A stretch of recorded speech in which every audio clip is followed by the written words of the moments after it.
पश्यन्ति ज्ञान चक्षुषा, इस संसार को इस चमड़े के आंख से नहीं देखना चाहिए।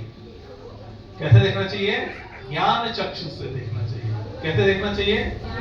ज्ञान के से देखना चाहिए, भगवद गीता के माध्यम से देखना चाहिए संसार को। ये नहीं कि हमारा ये सगे संबंधी है, ये है, वो छोड़ के चले गए, परेशान हो गए, कुछ नहीं, है ना। तो हमें ज्ञान के चक्षु से देखना चाहिए संसार को। भगवान गीता में क्या बता रहे हैं, है ना, कि धीर व्यक्ति इससे मोहित नहीं होता है ना। तो बता रहे हैं गीता में कि आश्चर्य में है ये आत्मा, वो छोटी है आत्मा, है ना। लेकिन क्या है, जैसे एक घर में छोटा तो बल्ब होता है ना। एक घर में क्या है, छोटा घर है तो छोटा बल्ब उसको प्रकाशित करता है। लेकिन बड़ा घर है तो क्या है, बड़ा बल्ब लगाना पड़ता है। लेकिन आत्मा को ऐसा नहीं करना पड़ता। आत्मा को क्या करना पड़ता है? वही छोटी सी आत्मा तो छोटे से हाथी में रहती है, वही छोटी आत्मा बड़े हाथी में रहती है। आत्मा बड़ी नहीं हो जाती। तो ये है आश्चर्य में। ये आत्मा का क्या है? आश्चर्य है। ये वही आत्मा क्या है, एक छोटे से हाथी में है, और वही आत्मा क्या है, बड़े हाथी में, आश्चर्य में है। और एक ही जीवात्मा विभिन्न शरीर को संचालित करती है। ये आत्मा का क्या विशेष गुण है। जैसे ये आत्मा है ना, जैसे आप लोग हो, आपको किसी को कार चलाने आती है, किसी को कार चलाने आती है, कितने लोग आती है? एक को आती है, दो को, तीन को, माता में यार 4 को आती है। 4 लोगों को कार चलाने आती है। अच्छा चलो, ये एरोप्लेन कितने को आता है चलाना?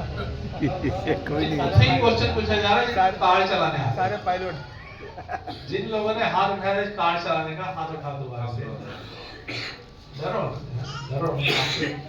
तो आप हवाई जहाज में नहीं बैठाएंगे, पूछ ही रहे हैं। तो आपको क्या हवाई जहाज चलाना आता है? आता है? नहीं आता ना। लेकिन आत्मा को आता है ना। जो आत्मा है ना, उसको जिस भी शरीर में बैठा लोगे ना, उसको चला लेती है।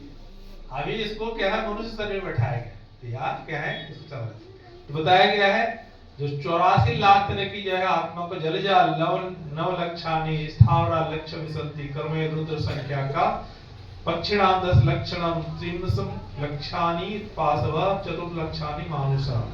9 लाख जल योनिया है, 20 लाख स्थावर, 11 लाख कीड़े मकोड़े, 10 लाख पक्षी योनिया है, 30 लाख पशु है, 4 लाख मनुष्य है। कि इनको इस आत्मा को अगर हवेल का शरीर दे दें तो उसको भी चलाना, पानी तैरना शुरू कर देता है ना। और सार्क का शरीर देते हैं, उसको भी चला लेता है। और छोटे छोटे मछलियों का शरीर उसको भी चला लेता है। पेड़ पौधे का शरीर दे, उसमें भी रह लेता है। मच्छर का शरीर दे, पतंगे का शरीर दे, उसमें भी रह लेता है। तितली का शरीर उसमें उड़ा लेता है। वो तरह तरह के कीड़े मकोड़े सबको दे, सब में वो चलने लग जाता है ना। जितने भी जलचर है, पक्षी हैं, उड़ने आप एरोप्लेन नहीं चला पाएंगे, वो आत्मा को पशु को पक्षी में डालो, उड़ने लग जाता है ना। तो को डालने लग जाता है ना। तो ये आत्मा का अचिंत्य है ना। ये आत्मा क्या है? अचिंत्य है ना। पशु को शरीर है, पशु के शरीर में रहने लग जाता है, दौड़ने लगता है। आप देखो हाथी कितना भारी होता है, उसमें से वो आत्मा निकल जाए, कोई उठा नहीं पाएगा आप में से कोई। मतलब इतना भारी छोटी आत्मा बाल के अगर भाग के 10,000 इसे गोल चलाने लग जाती है।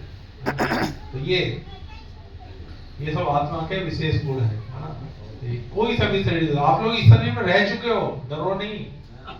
इसी में से क्या है, मनुष्य शरीर मिला इसके बाद करते करते, तो डरने वाली बात नहीं। और नीचे जा भी सकते हैं, भगवान ने बताया है गीता में। कहाँ बताया मालूम?